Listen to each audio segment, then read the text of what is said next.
Come on, boys. Let's go, man.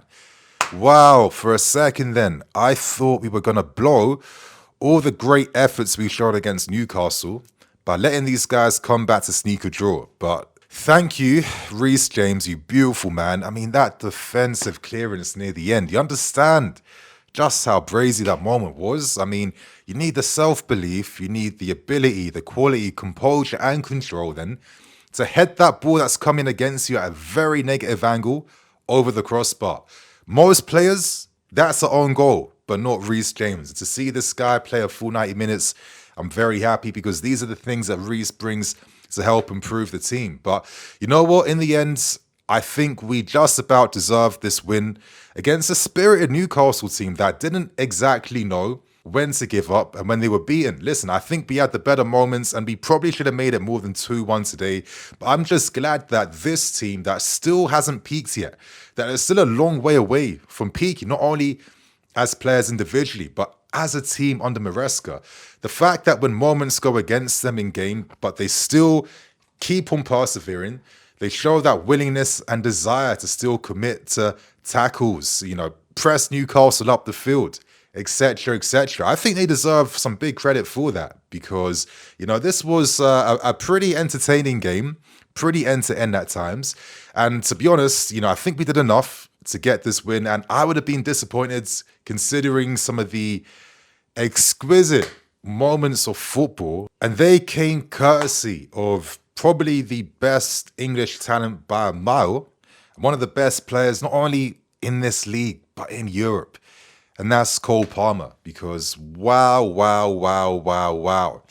Just effortless ability at this point. It's effortless. It comes second nature to him. I mean, you can't contain him. You can't stop him. He affects the games from anywhere on that field. And that pass he made to find Neto down that left side, that is one of the best passes I've seen in many years. That was like Mesut Ozil at his prime. I mean, just the fluidity of the action, that counter-attack is one of the best counters I've seen in general in a long time. But that all came from Cole Palmer. He already scanned the pitch to know exactly where his teammate was in Neto. And in 2 touches, beats the press. Nice little scoop turn into space. And then that instant, brilliant weighted through ball that didn't go out wide and curve wide to find Neto, but to have that intelligence in that split moment then to play it in Livramento's blind side. Wow, that is world-class play. That's one of those goals that you're not going to forget anytime soon. That's one of those goals where you're always going to remember it for that assist. And Cole Palmer is not only just a match winner and a genius, but he's given you footballing memories in terms of the ability he's showing on the field. Massive credit goes out to him. But you know what I have to even give credit to as well? Enzo Maresca. I'm not going to lie, you guys, I am really, really liking Enzo. Yes, of course, I'm a Bay-Arse fan, but winning games, it helps. But it's how we're winning. It's the strategies Maresca's coming up with. It's how he's galvanized the whole squad. It's his man management. There is a lot to like with Enzo Maresca. And he gets credit today for even unlocking Cole Palmer further because we saw some surprises with that lineup. Not only did we see Reece James playing as a left back for like 70% of this game today, but he played Cole Palmer on the left-hand side of midfield. You could argue it was like him playing in that Enzo Fernandez role, which Enzo's not been awful, but you know what I mean? You just can't bring that quality that you really need if you're going to play that offensive 8 role. But Newcastle had no plans to stop Cole Palmer. I mean, the way he was constantly receiving away from Newcastle's midfield lines, in behind them, constantly turning defense into attack time and time again. The positions, his link-up play down the left-hand side alongside Neto, for example. I think it was genius strategy from Maresca today to surprise Newcastle like this, and then to be brave and put Neto on Livramento, because in games like this where it's going to be a bit stretched, it's going to be quite vertical, you want a Neo that can take a fullback all the way to the byline. And if you're going to have him making runs like that to push back Livramento and try to minimize how good he is offensively, you want to have a Cole Palmer there that's supplementing that attack and complementing things with, his ability to play through balls in behind to release Pedro Neto. I just think that it was such a surprise that none of us expected. It worked out phenomenally well. And honestly, this was a game where if a little bit of luck went our way, I think this could have been at least 3-1 minimum. I think it was deserved. Listen, I'm biased, but I thought it was a penalty against Nkunku. I know I'm kind of skipping things a little bit. I thought that was a pen because Nkunku was going to jump inside and blast that on target. But regardless, a lot of that great play came from Cole Palmer's ability to constantly unlock Newcastle time and time again. I mean, the versatility Palmer's showing in terms of how he can affect the entire game from any position on the field.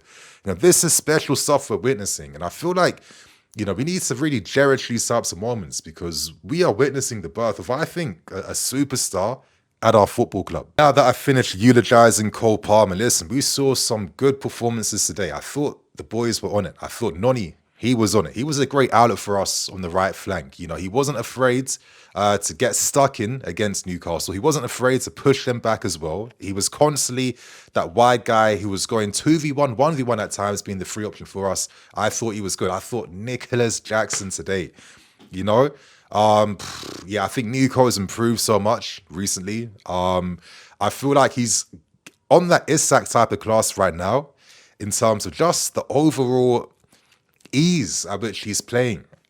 He's one of the best deep line forwards, if not the best one in the league, in my opinion. His ability to just drop deep. Defenders don't know what to do because when Shah or the other Dan Burn, I think, were trying to follow him into midfield, Nico wants that.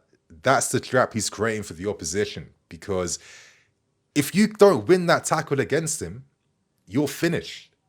And it's very hard to do that against Nico because his body balance, his technical play, his two-footedness on the ball. I mean, that moment right near the start of the game where it was a beautiful drop of the shoulder and then, a few touches forward, plays a super weighted pass in behind to find Cole Palmer. Palmer scores that being denied as a offside goal. Oh, that was such a shame because that was another beautiful move. And that was just all Nicolas Jackson. I really love seeing that combination play today between Nico and Cole Palmer because Cole Palmer is like, what's the right word for him? He is like a all-action man style attacking player where, he's not like a Ozil where he's just about playmaking passes. He's everything. He can beat you. He can take shots in the box, out the box, score the heads. His movements to find space in the box, to attack the box too. He doesn't get enough credit for that. But when you have someone like Palmer who can move into spaces that Nicolas Jackson is creating for him by dropping deeper, you can understand the fluidity and their connection. And this is why they both score so many goals together when they're playing together. They just complement each other so well. And I just love that when you put two great footballers together, they just make it work. They understand what they need to do. And, Nico and Palmer, we saw from last season what they're about, and we're seeing even more improvements now in terms of what they can bring to this team. So I thought that was great to see. Still, a lot of positives, but we didn't have everything going our way. But you know what? I think that's okay. I think we all accept the fact that this team is far from their perfected state. That will probably come in another maybe a year and a half, in my opinion, to really be on that type of level where you're controlling all these moments in games. Because I think if there's like maybe small little flaws which are understandable in this team right now, one would be how we defend set pieces. That can definitely improve. But I think number two, I don't think we necessarily control match situations as perfectly as we can. And I think we saw an example of that with the goal we conceded to Newcastle. Now, for me, I think someone had to tackle Livramento, because obviously if they missed out, if they flopped that, we were susceptible on the left side to an overload. And at this level in the Premier League, a simple overlapping run from a fullback, that's always going to be a goal like 8, 9 times out of 10, right?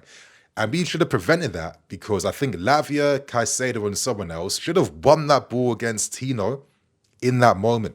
We don't necessarily always show we can do that. But that will come as they develop more, as they reach their primes, as they physically mature as well. But I'm not going to take away the application I saw, the desire to still want to commit, put the extra yards in. You could see everyone was chasing balls today. Maybe at times we lacked a bit of control, especially in the second half for maybe a good 20-minute spell. But after we scored the second goal, we kind of just like went off the gas a little bit and Newcastle got into the game. And listen, there were some nervy moments. I'm looking at Robert Sanchez today. I'm not going to lie, bro. One of those games where, it's a reminder that, Sanchez isn't elite. I mean, he was constantly putting us under pressure with some poor passing out from the back, not finding men forwards by releasing them early, and just decision-making in general. Like, we nearly capitulated. I think one of the moments where Isak, of course, crazy high line we play, carries it forward, skips past Robert Sanchez, who goes down to Izzy. Thank God Caicedo dragged all the way back to win that then. And this is what I mean by the application the players show. They're the examples I'm looking at where we weren't in control as perfectly as we would like to be, but we didn't give up in those moments where we fought hard to make up for the mistakes we made. So I can respect that from the boys today, knowing where they are in their current stages of their development. But you know what? I think that's okay based on where we are right now. And on a different day, I think we score more goals. I mean, a few offsides, very tight calls. I think Nkunku, as I said, should have got a pen. And I think we created a lot of danger. We had some great territory in and around Newcastle's books. I'm looking at Malo Gusto, and it's like, you know what? I completely understand why he's playing this inverted role and the benefits it brings in terms of the system. But then the only little downside is always going to forever be is that he is not a player that should naturally be in any of these shooting positions on the field, right? He can't use his left foot at all. And unfortunately, most of the moments that come his way force him to use his left foot. And a lot of times, when he's in the books and stuff, he just kind of panics and can't really provide that type of quality. I wonder what happens long term in the end. Could Reece James potentially be tasked with being in midfield more, and maybe Gusto or someone is remaining a bit deeper? I'm sure Maresca, especially after seeing the tweaks he made with Reece on the left, Palmer on the left, etc., he's definitely gonna not be afraid to make the right tweaks at the right time. And I think we're going to be surprised by all the decisions that Maresca is set to come up with. But, on a different day, you think if there was just a natural player in that position, in that right half space, that we create the little, 5-man attack with, Nico up front, little triangle with Palmer on the left, Gusto now on the right, and then the wingers holding the width. If only we were just that defensively good that Maresca's like, you know what, Nkunku, you're going to replace Gusto in that area, because imagine what Nkunku would have done, especially with how hungry he was to try and get on the score sheet. Imagine what he's doing in the positions that Gusto is picking up. So there you have it, my friends. This was a very good win for us. The type of win where I think in recent years, we don't get a result from this, actually. And all our hard work kind of goes to waste. So I think we should all be appreciative of this and also see it as another positive direction that we are stepping forward in under Enzo Maresca. So my friends, hit that like button, share your thoughts and opinions, and I'll see you all soon. Oh, shit, very quickly. Sorry that I couldn't do the stream in the end. I'm having this ridiculous issue over the past, nearly 3 weeks now where I can't stream. The stream dies. My internet connection just physically just dies, and the whole yards gets to internet. I don't know what's happening. I'm waiting for Virgin to sort things out. So I wanted to give you guys some context as to why I couldn't do it. But blah, blah, blah. I hope you guys enjoy. See you all soon. Cool.